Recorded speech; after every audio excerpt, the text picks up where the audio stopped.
সিলেট জেলা স্টেডিয়ামের অব্যবস্থাপনা নিয়ে ক্ষোভ প্রকাশ করেছেন যুব ও ক্রীড়া প্রতিমন্ত্রী আমিনুল হক।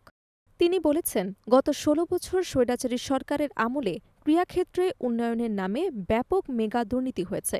এর ফলে স্টেডিয়ামের বর্তমান অবস্থা নাজুক ও উদ্বেগজনক হয়েছে।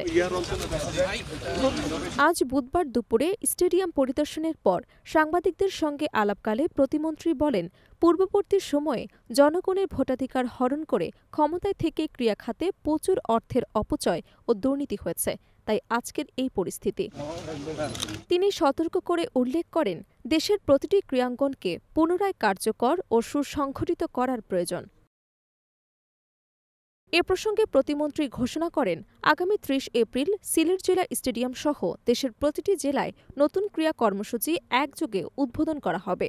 অনুষ্ঠানে প্রধান অতিথি হিসেবে উপস্থিত থাকবেন প্রধানমন্ত্রী। তিনি জানান, কর্মসূচি প্রথম পর্যায়ে ফুটবল, ক্রিকেট সহ মোট ৭টি ইভেন্ট নিয়ে শুরু হবে। এতে দেশের বিভিন্ন উপজেলার দল এবং ১২ থেকে ১৪ বছর বয়সী কিশোর কিশোরীরা অংশ নেবে। প্রতিমন্ত্রী আরও বলেন, জাতীয় ক্রীড়াবিদদের ভাতার আওতায় আনা হয়েছে এবং ধাপে ধাপে আরও প্রায় ৫০০ জন ক্রীড়াবিদকে এই কর্মসূচিতে অন্তর্ভুক্ত করা হবে। তিনি আশা প্রকাশ করেন, এই উদ্যোগের মাধ্যমে তৃণমূল পর্যায় থেকে নতুন প্রতিভাবান খেলোয়াড় উঠে আসবে। পাশাপাশি ক্রীড়াবান্ধব পরিবেশ তৈরি করে একটি সুস্থ ও মাদকমুক্ত সমাজ গড়ে তোলা সম্ভব হবে।